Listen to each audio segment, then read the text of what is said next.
Tapi kalau kita secara rohani, kita tidak makan makanan jasmani seperti mie, nasi, tapi kita menggantinya dengan makanan rohani, yaitu firman Tuhan. Nah, ini dua hal yang nggak bisa dipisahkan.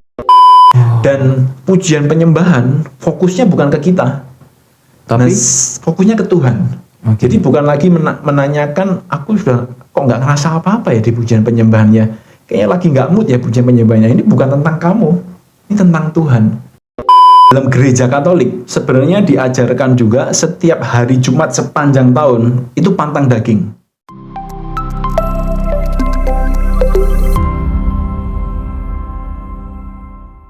Oke, shalom, what's up?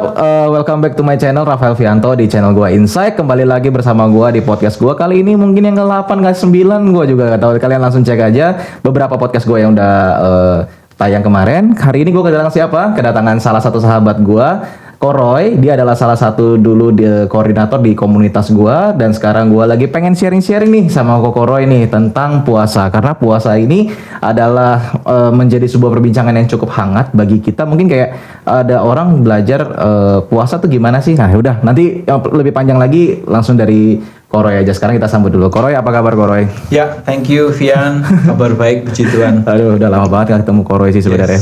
Koroy sekarang sibuk apa Koroy?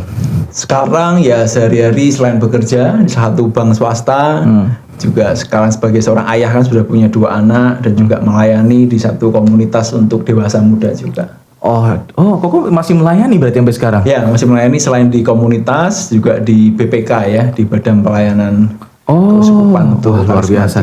Ini kalau udah kelamaan nggak ketemu Koroy ya. Oke.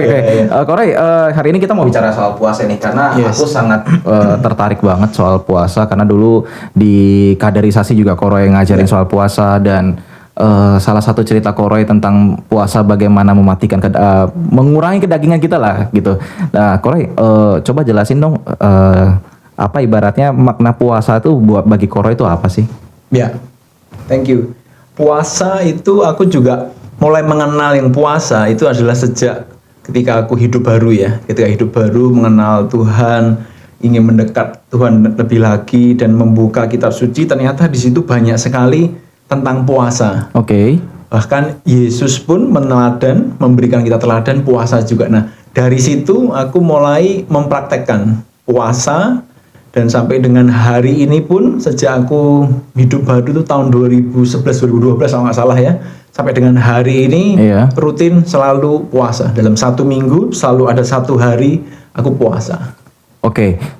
Kalau aku kemarin belajar dari kitab suci bahwa puasa itu sebenarnya katanya nggak wajib kok, karena itu berkaitan dengan kitab Yohanes waktu itu, kitab di Matius gitu, bahwa waktu itu Yesus ditanya, kenapa para murid Yohanes berpuasa, muridmu tidak, dia bilang gitu. Lalu kata Yesus bilang, pada saat itu intinya dia murid-muridku nggak perlu puasa karena aku belum naik kepada Bapa lah, intinya seperti itu. Nah, artinya bisa dibilang bahwa Yesus sendiri walaupun dia mengajarkan teladan puasa, tapi dia juga mengajarkan bahwa puasa itu nggak wajib. Nah, pandangan Koroy itu gimana soal ini kok? Ya, kalau kita lihat konteksnya benar-benar, kalau kita baca secara harfiah, pada saat itu ya memang Yesus ngomong kepada kalayak ramai, dia mengibaratkan dan dia kan masih ada. Jadi ya udah kita bersama-sama tidak perlu puasa, tapi ketika tadi kan dia bilang ketika dia sudah tidak adalah baru puasa kan. Nah, ya saat ini berarti kan udah dan kita perlu untuk puasa. Tapi sebenarnya kalau kita mau lihat puasa lebih dalam lagi juga dari pengajaran Yesus juga di Matius 6. Oke. Di Matius 6 ada 3 hal itu yang aku pegang sampai dengan hari ini, dan 3 hal itu yang menjaga aku supaya tetap berjalan dalam hidup ini dalam koridornya Tuhan. Apa tuh? Nggak melenceng ke kanan, nggak melenceng ke kiri, tetap jalan di dalam jalannya Tuhan. 3 hal ini ada di Matius 6. Yang pertama itu hal memberi. Oh iya. Nah, di situ dijelaskan kalau engkau memberi tangan kanan, jangan sampai tangan kirimu tahu kan apa yang tersembunyi itu Tuhan akan membalas. Yang kedua adalah hal berdoa, dan itu diajarkan kan kalau berdoa masuklah ke dalam kamar, tutup kunci pintu dan berdoalah Bapa kami, itu ya, Tuhan mengajarkan Bapa kami, dan apa yang kau lakukan tersembunyi Tuhan juga akan memberikan reward, balasan. Yang ketiga adalah hal berpuasa. Kalau kamu berpuasa, minyakilah rambutmu, jangan seperti orang mukanya muram supaya dikiranya berpuasa, tapi justru lakukanlah secara tersembunyi supaya Bapamu yang melihat tersembunyi memberikan balasan. Nah, itu 3 hal itu yang aku lakukan sampai dengan hari ini, dan puji nama Tuhan, itu yang menjaga aku ya tetap berjalan di jalannya Tuhan, memberi, berdoa, dan berpuasa. Nah, tapi di sore hari ini atau saat ini, kesempatan kali ini, sebenarnya kan ini 3 hal ini kan hal yang secret ya, rahasia, hanya aku dan Tuhan. Ya, tapi khusus untuk Vian, aku akan buka-bukaan ya, supaya sama-sama saling belajar dan saling menginspirasi. Iya. Oke kok. Tapi kan macam-macam nih motivasi orang puasa. Yes. Ada yang karena pengen sesuatu, ada yang karena memang tujuannya mau mendekatkan diri kepada Tuhan gitu ya. Nah, Ko Roy sendiri itu berpuasa rutin setiap minggunya, itu tujuannya untuk apa kok? Oke, dalam stage kehidupan rohani, dari awal aku istilah lahir baru jadi bayi rohani setelah pertobatan, itu puasa di awal itu tujuannya berbeda. Itu aku tujuannya lebih mau merendahkan diri dan mau mematikan daging, karena kalau Vian tahu flashback kisah manusia lamaku, aku kan jatuh di dalam dosa seksual ya, dosa seksual, dan itu sangat parah dan sangat kelam sekali. Dan sejak hidup baru, mau nggak mau, salah satu hal yang bisa menekan nafsu seksual itu ya adalah puasa. Dan itu di awal pertobatan aku lakukan puasa, dan sampai dengan hari ini tetap dilakukan ya, karena kita kan masih ada daging ya. Dan kita nggak bisa kalau kita tidak menyangkal diri. Dan salah satu artian kenapa kan Yesus juga mengajarkan kalau ikut dia kan harus sangkuli ya. Sangkal diri, pikul salib, ikut Yesus. Salah satu sangkal diri puasa menurut aku. Dan itu yang menjaga supaya kita ini semakin kecil tapi roh Tuhan itu semakin besar. Yohanes 3:30 ya. Biarlah aku semakin kecil dan Tuhan yang semakin besar. Nah, salah satunya tidak lain tidak bukan pasti puasa. Karena puasa itu ibaratkan kita makan untuk daging ya, untuk daging kita ya, makan bakmi, makan steak, makan soto semua. Tapi dengan kita menyingkirkan sedikit untuk makanan itu, kita tidak makan, tapi kita menggantinya untuk memakan roh. Makanan roh itu kan adalah doa dan firman. Nah, itu akan membuat hidup kita ini semakin, kalau aku boleh pakai kata-kata ya, hidup yang semakin hidup. Jadi kita nggak hanya sekadar hidup aja. Ada orang makan untuk hidup untuk makan ya. Nah, kita nggak mau fokus ke situ, tapi kita mau hidup ini benar-benar hidup yang bisa dinikmati Tuhan. Jadi kita nggak hanya semua makan. Kita mau alihkan itu, kita mau lebih untuk manusia roh kita. Itu yang lebih bermanfaat sih. Oke, kalau itu kan motivasi lama nih kok. Nah, kalau sekarang motivasinya? Dalam sekarang semakin ke sini tentu ada banyak hal ya. Misalkan terkait ketika membutuhkan suatu keputusan penting dalam kehidupan. Nah, seringkali 3 hal yang tadi aku bilang, memberi, kemudian berdoa dan berpuasa, itu adalah disiplin rohani kan. Nah, orang-orang yang melakukan disiplin rohani ini supaya nanti dalam kehidupan dia ini terbiasa untuk ketika dia sudah melakukan 3 disiplin rohani, ketika dia mengambil keputusan, kita bisa dengan yakin bahwa keputusan itu seturut dengan kehendak Tuhan. Dalam artian hidup kita ini sudah hidup dalam berrahmat ya. Dan itu kan sudah dijaga, kita tidak sampai jatuh di dalam dosa, kemudian hidup dengan 3 disiplin rohani, itu dengan harapan kita ini apapun yang kita lakukan, kita putuskan, kita katakan, ini seturut dengan kehendak Tuhan. Karena dunia ini kan semakin cepat. Bahkan kalau di pekerjaan, kalau di pelayanan atau apapun, kita seringkali dituntut untuk mengambil keputusan dan cepat ini ya. Ya memang banyak orang di luar sana sebentar ya, kalau ketika ada keputusan penting sebentar ya, aku bawa dalam doa. Itu nggak salah, betul. Tapi seringkali ada waktu-waktu tertentu yang kita harus mengambil keputusan. Nah, karena kita sudah terlatih dengan disiplin rohani itu, jadi kapanpun dibutuhkan ambil keputusan, kita bisa dengan yakin ini seturut dengan kehendak Tuhan. Karena kita sudah terlatih rohaninya. Berarti bisa dibilang berdoa, berpuasa itu dan untuk menyatukan kehendak dan memberi itu untuk menyatukan kehendak kita dengan kehendak Bapa ya, ya. Semoga dengan harapan kita, dengan pertolongan rahmat Tuhan, kehendak kita ini semakin, istilahnya kalau boleh dengan gambar ya, ini kehendak kita manusia, ini kehendak Tuhan akan semakin menuju ke titik temu. Nah, itu tentu diperlukan disiplin rohani. Nah, kalau orang yang nggak pernah berdoa, nggak pernah berpuasa, nggak pernah memberi, dia seringkali apapun diambil keputusannya ini kehendak dia. Bahkan ini kehendak Tuhan nggak pernah ada titik temu. Tapi ketika kita udah mulai disiplin rohani, harapan kita ya dengan pertolongan Roh Kudus semakin ketemu dengan kehendak Tuhan dalam kehidupan kita. Oke. Nah, kok sekarang yang menjadi pertanyaan adalah umat Katolik itu kan punya standar puasa. Ya. Biasanya yaitu puasa sekali kenyang ya katanya ya. Ya. Nah, sisanya baru makanan kecil. Nah, tapi kan di luar sana gereja juga tidak melarang dengan puasa metode lain. Ya. Nah, kalau dari Koko sendiri, puasa Koko yang jalani itu puasa yang Koko jalani itu apa sih? Yang seperti apa manual booknya gitu? Oke. Ini aku buka aja bukan untuk pamer-pamer atau apa, tapi ini sekedar aku men-sharingkan apa yang aku lakukan dan apa yang aku tahu dan pelajari ya. Di Katolik memang standarnya minimal. Dia kan diwajibkan secara hukum gereja waktu prapaskah aja ya. Iya. Yang wajib puasa adalah mulai umur 14 tahun, nggak salah 14 tahun ke atas. Iya, 14 tahun ke atas. Itu mulai Pantang. Rabu Abu ya pantang ya. Rabu Abu dan Jumat Agung itu wajib puasa. Nah, Katolik tadi standarnya benar gitu, sangat minim, makan sekali kenyang. Iya. Yang lain boleh makan tapi nggak kenyang. Jadi cuma sesendok, ternyicit lagi sendiri. Ya itu sebenarnya ya kita nggak bisa menghakimi orang juga, tapi ya memang itulah yang diajarkan gereja ya, makan sekali kenyang, dan hanya Rabu Abu dan Jumat Agung, dan sisanya di Rabu dan Jumat sepanjang Prapaskah hanya pantang kan kalau di gereja Katolik. Nah, bagi aku sendiri itu hal yang minim, yang menurut aku dalam tanda kutip tidak ada tantangannya gitu, istilahnya tidak berarti bagi dagingku, nggak berarti itu sudah biasa.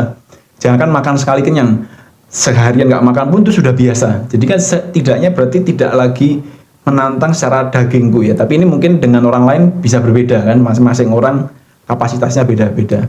Tidak kalau buat daging suffering gitu ya kok ya. Yes, karena apa yang berarti bagi kita itu juga berarti bagi Tuhan. Oke. Jadi dalam artian apa yang ini menantang bagi kita benar-benar melakukan puasa ini ya untuk mengatasi daging kita, dan kita benar-benar sampai berjuang itu ya, dan itu pun juga bagi Tuhan juga dia melihat perjuangan kita.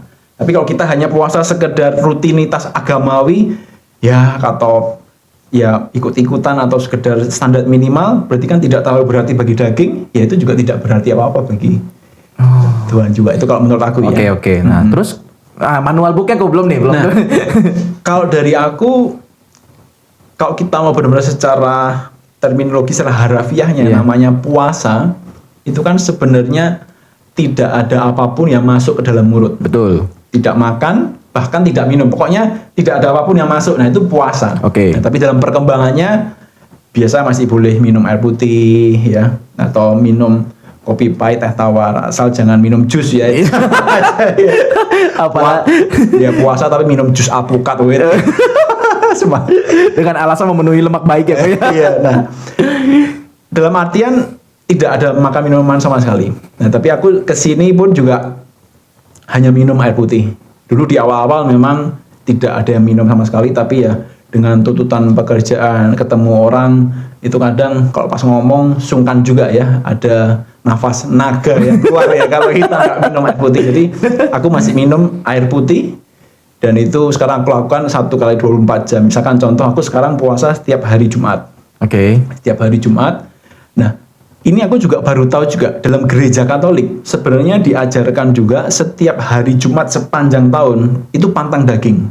Oh iya, aku pernah baca gara-gara pengen ngulik soal itu tuh ya. Itu pantang daging. Nah, aku mikir secara gereja diajarkan untuk pantang daging. Ya udah, aku sekali aja puasa aja selama hari Jumat sepanjang tahun. Jadi aku pindah setiap hari Jumat puasa. Dulu kalau kita masih di komunitas kita kan setiap hari Rabu ya. Iya, Rabu. Nah, sekarang aku switch ke hari Jumat. Nah, jadi kalau aku yang lakukan sekarang, misalkan contoh pagi hari jam 7 pagi sebelum berangkat kantor, itu paling aku cuma makan sedikit, minum, setelah itu udah, nanti sampai besoknya Sabtu jam 7 pagi itu aku baru makan lagi.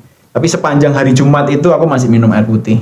Oh. Itu yang aku lakukan. I see. Berarti bisa dibilang puasa sekali makan kok ya. Ya, ya sekali makan 1 kali 24 jam lah ya. Iya. Lalu kok yang menjadi pertanyaan adalah orang kan zaman sekarang ilmu sains berkembang kok. Yes, Dan sekarang kalau di dunia kesehatan tuh lagi zamannya intermittent fasting. betul. Terus berkembang lagi sekarang jadi yang namanya apa sih namanya? Autophagy. Oh Ya, ya, autophagy 18 kali. Tapi ada juga kemarin gua cukup melihat ada yang sangat ekstrim, tapi memang untuk kesehatan dia bagus banget sih.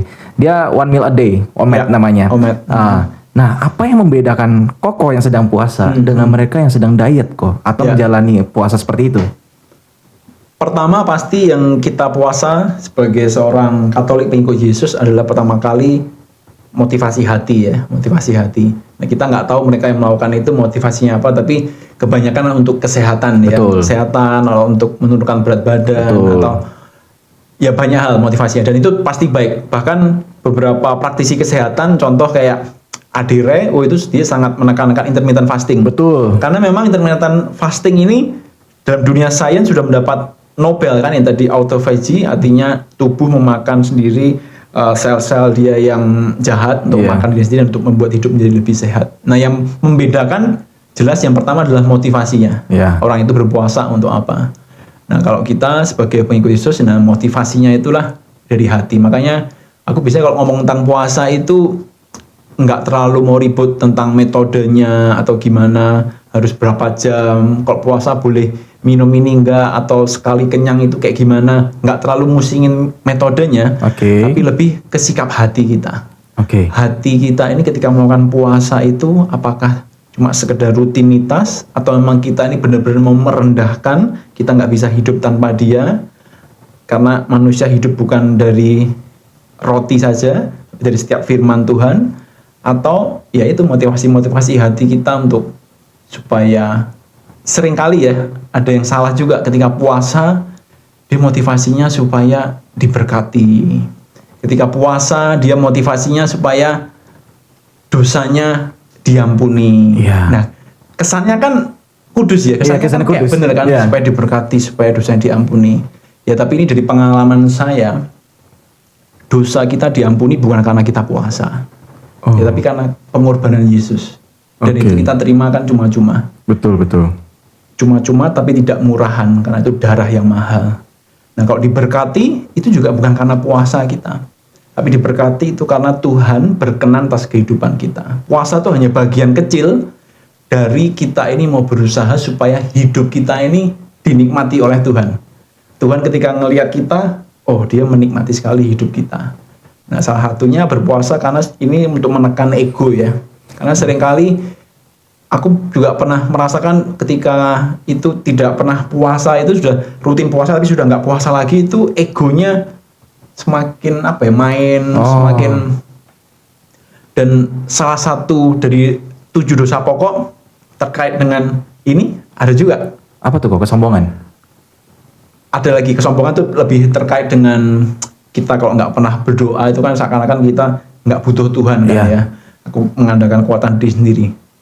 Rakus ya, rakusan. Oh, rakus ya. Ya, Rakus. itu masuk satu dosa pokok kan di Iya, saya. betul. Nah, selain dengan ada nafsu, amarah segala macam. Iya. Makanya kerakusan itu hari-hari ini dunia aja, kita ngomong dunia aja sudah aware. Dengan itu tadi keluar metode-metode intermittent fasting, autophagy ini kan yang diajarkan oleh dunia ya. Iya, kita betul. nggak ngomong rohani di situ kan. Science, kita ngomong science. ya. Iya. Dunia aja udah tahu bahwa supaya manusia lebih sehat segala macam dengan puasa. Apalagi di sisi rohani, sisi spiritual, oh itu lebih luar biasa lagi. Dan itu semua ada di Bible. Oh, luar biasa. Tapi ada nggak ya kok yang membedakan aktivitas rohani Koko selama sehari-hari ketika hari Jumat dengan Sabtu sampai Kamis? Tidak ada yang berbeda. Jadi aku ya kerja-kerja aja. Cuma ya seringkali ini yang agak tricky-nya tuh kalau Jumat itu ya untungnya sekarang semua orang kantor udah tahu. Jadi kalau udah hari Jumat dia orang kantor pasti sudah nggak akan ngajak lunch atau apa. iya, Dia, iya. jangan diajak, dia udah puasa udah tahu kan. Iya, udah. Tapi di awal-awal tuh kadang kalau pas diajak makan atau apa tuh kadang kayak Nggak enak. nggak enak tuh. Oh sorry ya kalau ngomong puasa tuh kayak kesannya gimana, tapi aku selalu pakai alasan. Tapi kadang supaya cepet ntar kalau alasannya A, B, C itu kan ditanya-tanya terus, "Lu kenapa dikejar terus?" Aku kayak udah aku puasa udah. Ya, selesai. Mereka akhirnya selesai, udah nggak ngajak lagi. Dan sekarang banyak orang udah tahu kalau setiap hari Jumat ya aku Hmm. makan. Oke. Kok gue lagi nggak mau ngomongin orang lain sih, mau ngomongin diri sendiri aja. Yes. Supaya nggak ada menjadi batu sandungan. Gimana kalau andai kata aku puasa, tapi supaya goal karirnya tembus, projectnya tembus, ada project mau menang lotre lah, atau supaya kakek Zeus ngasih duit gitu ibaratnya. Itu gimana kok menurut kok? Ya. Nah, kembali lagi yang dari motivasi kita, memang tidak salah.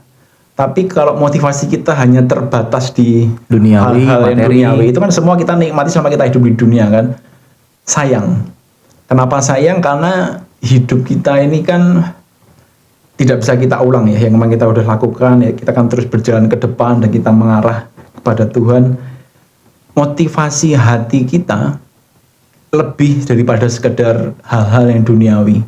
Dalam artian kita berpuasa itu di awal tadi, kita mau semakin supaya kehendakku ini adalah kehendakmu yang terjadi.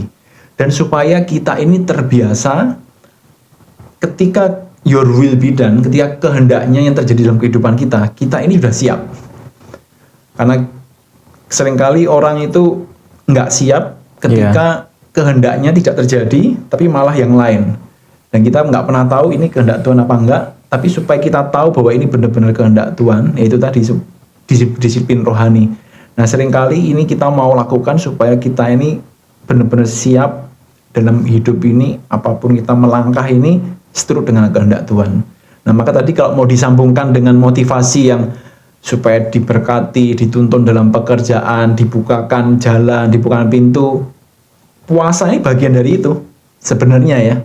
Karena secara otomatis ketika kita melakukan disiplin rohani itu tadi, setiap apa yang kita pikirkan, kita lakukan, bahkan yang kita perkatakan, itu akan semakin seturut dengan apa yang Tuhan mau, apa yang Tuhan kehendaki dalam kehidupan kita.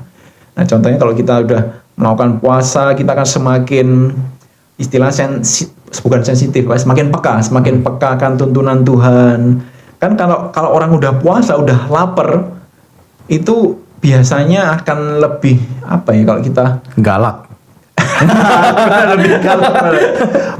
lebih galak lebih apa itu ya. Tapi dengan menekan itu dan kita memperbanyak makanan untuk rohani, dengan kita tenggelam dalam firman Tuhan, itu akan sangat luar biasa. Jadi apapun nanti yang kita putuskan itu akan seturut dengan kehendak Tuhan. Jadi makanya puasa kita secara spiritual rohani yang membedakan dengan puasa di luaran yang hanya sekedar untuk kesehatan, ada satu hal, harus ada makanan penggantinya, yaitu firman Tuhan. Kalau di luaran mereka tidak makan untuk jasmani, ya udah mereka hanya olahraga, nggak makan jasmani, that's it, selesai. Tapi kalau kita secara rohani, kita tidak makan makanan jasmani seperti mie, nasi, tapi kita menggantinya dengan makanan rohani, yaitu firman Tuhan. Nah, ini dua hal yang nggak bisa dipisahkan. Kalau memang benar-benar mau kita mendekatkan diri pada Tuhan ya. Itu bisa dipijak barengan nggak sih kok? Kayak ya udah, kayak contohnya Vian nih lagi suka intermittent fasting. Ya. Tapi kan mau without ngasih makan rohani. Karena memang motivasinya adalah diet, kurus gitu ibaratnya. Tapi kalau diinjak berbarengan bisa nggak sih kayak ya gue lagi puasa nih, ya udah sekalian aja lah kita buka doa dulu, kita kasih makan. Itu bisa nggak sih kok kayak gitu? It's okay, nggak apa-apa. Aku pun juga jadi metode puasaku ini ganti-ganti kadang ya. Sebelumnya pun aku juga pernah setiap hari itu aku lakukan intermittent fasting. Terakhir makan itu jam 8 malam, terus makan lagi besok jam 12 siang. Iya. Nah, itu kan sudah berapa jam itu? 16 lah. 16 jam ya. Itu kan juga termasuk intermittent fasting. Iya. Itu aku lakukan juga. Itu sempat dulu ada masa-masa itu aku lakukan juga. Tapi yang pasti setiap pagi selalu ada baca firman Tuhan, malam ada doa rosario. Ya itu kayak menjadi suatu habit ya, suatu disiplin rohani ya.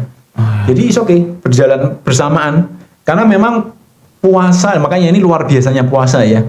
Selain manfaat rohani, spiritual, kita akan semakin peka akan Roh Kudus, kehendak kita akan semakin bertemu dengan kehendak Tuhan. Di sisi lain, tubuh ini juga semakin sehat.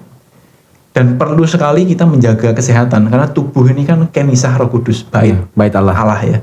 Dan dengan berpuasa tubuh semakin sehat, Roh Kudus juga semakin nyaman tinggal di tubuh kita kan. Jadi berjalan barengan aja.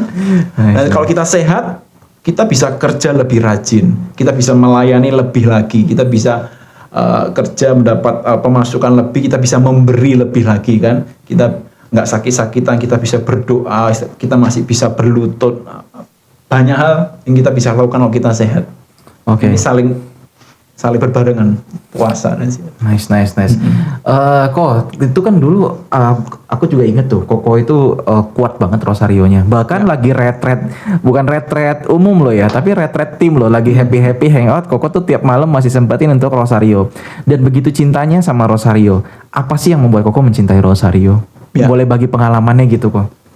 Rosario itu suatu doa dan juga permenungan yang bagi aku secara pribadi ini lengkap ya, doa secara Katolik yang sangat lengkap ya, mulai dari iman kita sebagai seorang Katolik, kredo para rasul, kemudian di situ ada doa yang diajarkan Yesus sendiri, Bapa kami, dan juga doa Salam Maria. Salam Maria itu juga doa yang dari Tuhan sendiri kan, kita di Salam Maria alinea pertama itu kan tertulis di Bible semua ya, Salam Heratu itu semua sampai terakhir dengan Salam Maria itu kita memohonkan Bunda kita semua, Mamah kita semua, Bunda Maria untuk mendoakan kita sekarang dan waktu kita mati.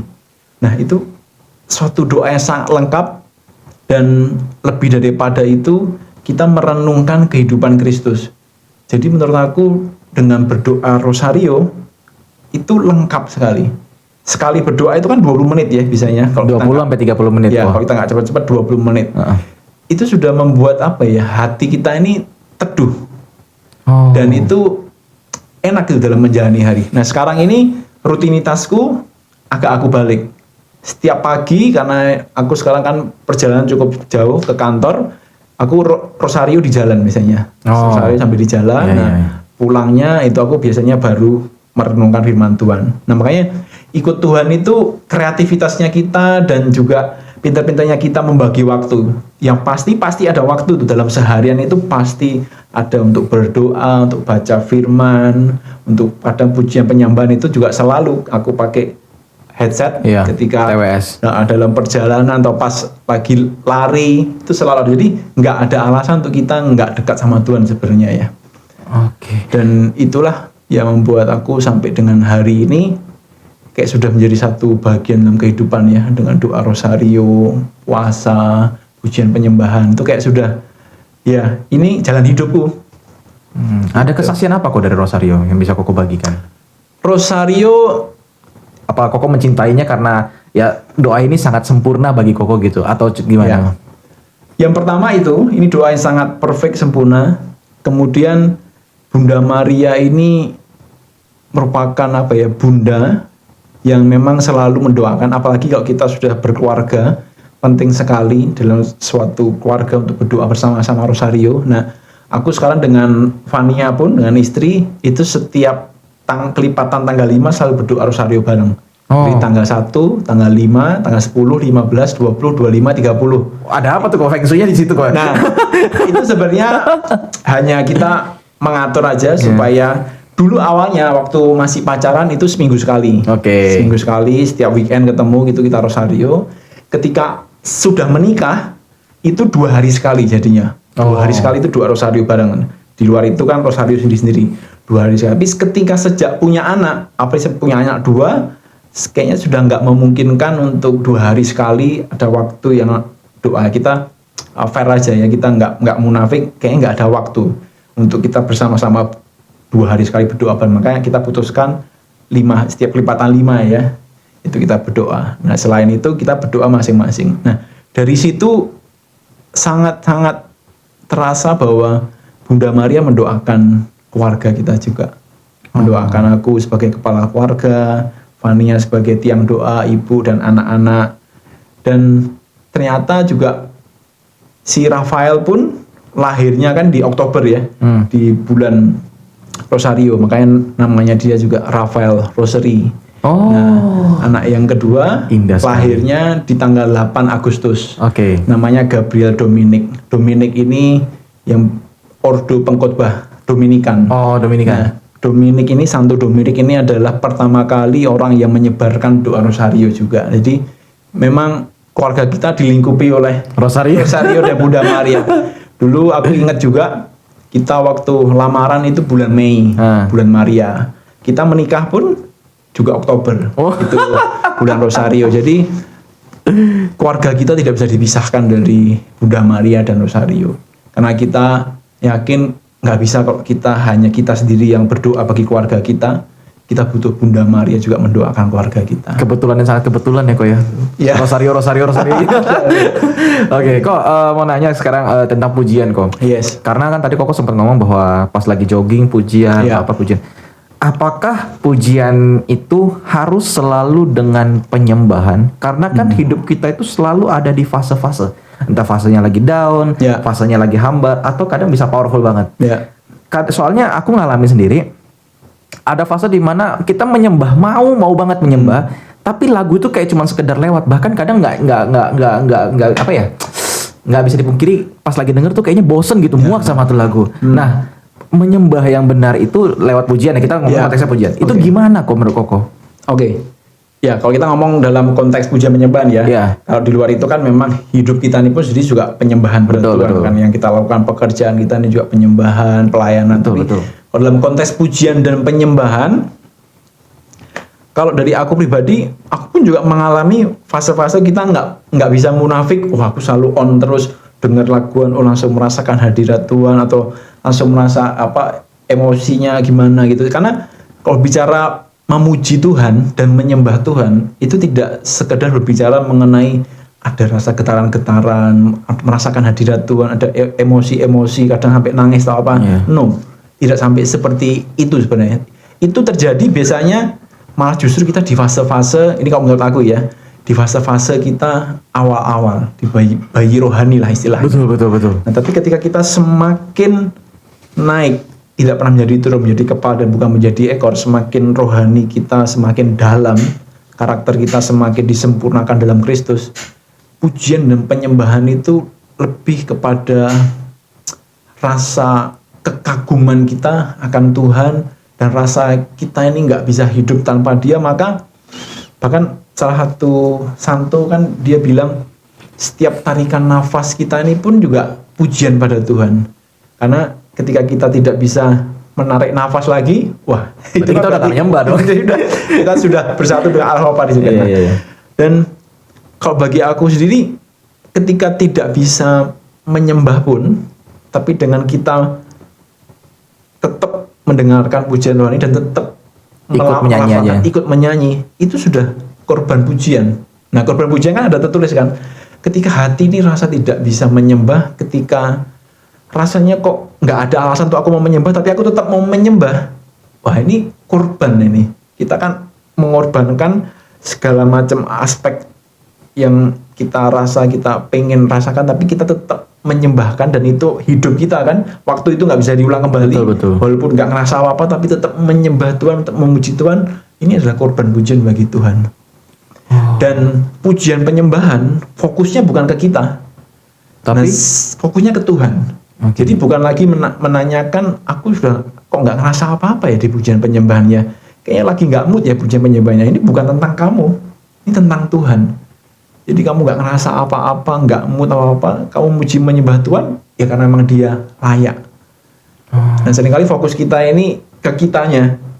Jadi akhirnya ya udah nggak melakukan pujian penyembahan, aku nggak merasakan apa, lagi nggak mood, lagi ngantuk, lagi apa. Tapi ini it's not all about us, it's not about Him, tentang Tuhan. Jadi puji Dia. Iya, soalnya stigma masyarakat bukan stigma masyarakat sih, stigma pada umumnya kan kalau lu mau menyembah tapi nggak ada hatinya, lu gimana sih gitu. Kita dihakimi kepada saat itu karena tapi kan yang terjadi dalam hidup kita tuh nggak semuanya kita on fire. Makanya aku nanya gitu sama Koko. Betul. Pujian itu apakah boleh cuma sekedar ya udahlah nyanyi aja gitu atau bagaimana gitu tadi? Ya, kalau dari pengalamanku ya seperti itu, karena ini bukan tentang kita, ini adalah tentang Tuhan. Dan satu hal yang aku semakin kesini ya, semakin sudah berkeluarga, punya tanggungan, season-season, musim-musim kehidupan itu pasti naik turun. Tadi di awal kan waktu sebelum kita ini podcast ini kan aku sempat share, aku sempat mengalami juga kekhawatiran yang sangat untuk kehidupan anak-anak ya, memikirkan nanti pergaulannya dia, pendidikan. Padahal anak-anak masih kecil-kecil. Iya, berarti. Mikir jauh ke sana udah buat stres sendiri. Tapi aku melihat bahwa setiap musim kehidupan, mau nanti kita one day dalam titik terendah atau kita diangkat Tuhan, setiap musim kehidupan itu pasti ada beauty. There is beauty in every season. Jadi selalu ada kebaikan Tuhan atau selalu ada keindahan di dalam setiap musim kehidupan kita. Nah, dengan kita tadi memuji menyembah Tuhan, itu kita memaksa diri kita masuk untuk benar-benar membuka diri, berserah dengan harapan kita bisa melihat kebaikan Tuhan.